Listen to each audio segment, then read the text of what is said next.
এই যে টুনু, ওদিকে কাঁপছিস কেন? ভূত হয়ে জন্মে আবার ভয় পাস নাকি? আমি কাল্লু ভূত, ১০০ বছরের অভিজ্ঞতা। আজ থেকে তোকে ভয় দেখানোর আসল বিদ্যা শেখাবো। দাদা কাল্লু, আমি সত্যি চেষ্টা করি, কিন্তু মানুষ দেখলেই বুক ধরপড় করে, মনে হয় উল্টো আমি পালাবো। এই জন্যই তো শিক্ষা দরকার। শোন, ভয় দেখানো মানে চেঁচামেচি না। ভয় হল নীরবতার সন্তান। মানুষ যা বুঝতে পারে না সেটাকেই বেশি ভয় পায়। মানে আগে চুপচাপ থাকতে হবে? ঠিক তাই। ধর, রাতের বেলা হঠাৎ বাতাস থেমে গেল, মানুষ তখনই সন্দেহ করে। তুই আগে বাতাসের মতো চলবি, আওয়াজ কম। আচ্ছা দাদা, আমি চেষ্টা করি। এইভাবে? ভালো। এবার দ্বিতীয় পাঠ, ছায়া। চাঁদের আলোয় নিজের ছায়া বড় কর, কিন্তু খেয়াল রাখবি ছায়া যেন অদ্ভুত হয়, স্পষ্ট না।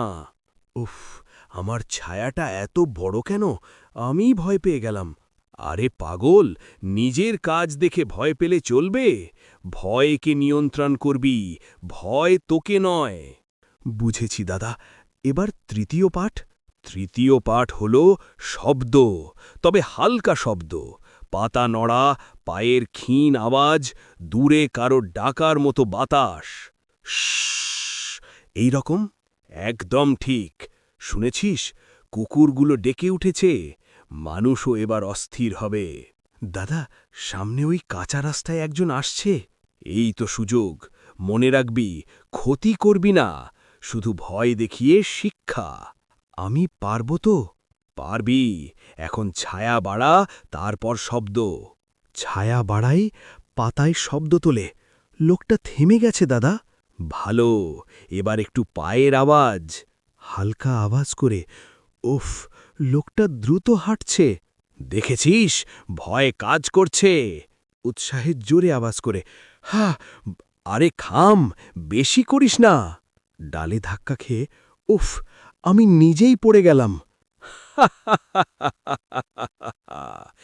এই হলো তোর শিক্ষা। অতিরিক্ত সাহস বিপদ ডেকে আনে। দাদা, ভুল হয়ে গেছে, কিন্তু লোকটা তো পালিয়েছে।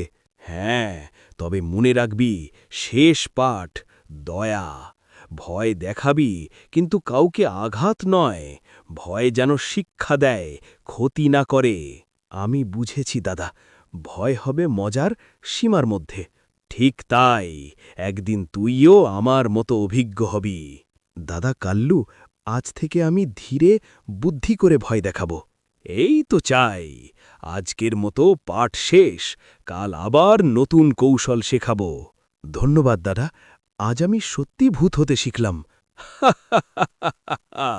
চল, বটগাছের ডালে ফিরে যাই, রাত অনেক বাকি।